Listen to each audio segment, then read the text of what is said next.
always wanted a pet pig.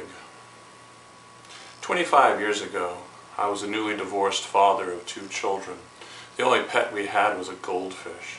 Now, growing up, I'd had a dog, a boxer named Tom, who was my boon companion from 2nd grade through college. So when one of my students came to me and said, "Mr. Horn, we have a Vietnamese pot-bellied pig and our mom says we can't have him, and would you like him?"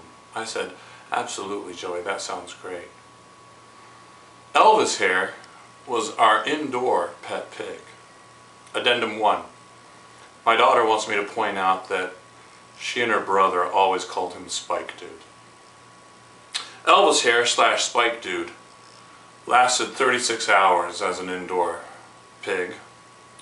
Turns out that the male pig, or boar, has musk glands in his nether regions, which he will rub against furniture and carpet and walls, and it has this awful, awful, potent smell that was just horrific.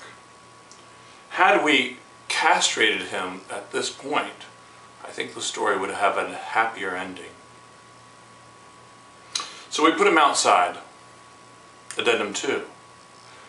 The pig is one of the most intelligent animals, but it is also stubborn, manipulative, demanding, and, if not castrated, territorial and aggressive.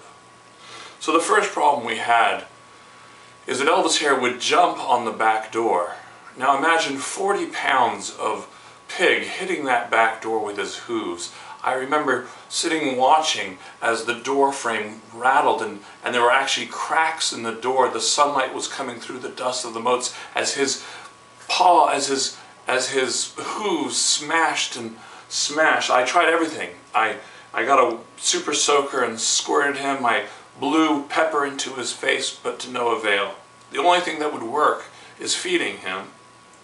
So the 30 or 40 pound pig that I thought was full grown quickly became 60 or almost 70 pounds.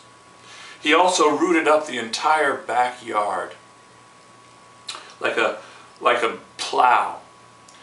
Anyone who went in the backyard, he tried to knock over. He would put his snout under your foot and just try to knock you over. Now, the children actually had fun with this. The neighborhood kids would all come and play on the playground. They'd all be on the jungle gym, and one would run, and then Spike Dude would chase them, and they'd all go running around and then coming back again. Now, I had an escape clause in the contract that my kids had signed. It was boilerplate stuff. The above children will feed and water and wash the aforesaid pig, Spike Dude / Elvis here, or else they will lose all property, control, and ownership, etc., etc. But the real question was, how was I going to get rid of him? I couldn't just let him go, though the thought entered my mind about just leaving the gate open. I'd actually thought about taking him into the woods with a .45, but I knew I had neither the stomach nor the gun for that. My salvation actually came from out of the blue. One of my friends called up and said that one of his salesmen would like to take our pig, and I said, absolutely no questions asked.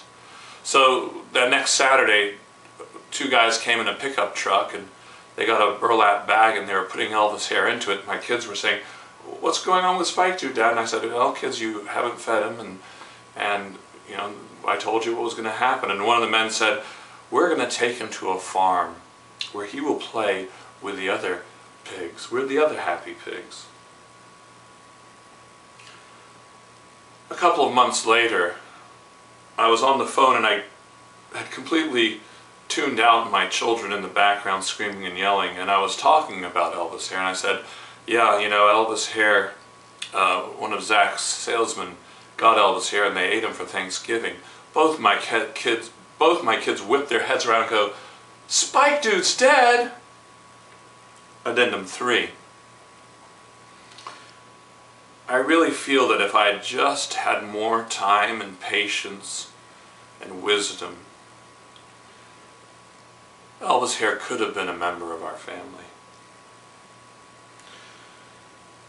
For the next 2 years, one of my good friends, Kevin, who was an animal lover, always introduced me at parties, especially to women, as, "This is my friend Mike. He killed his pet pig. Thank you.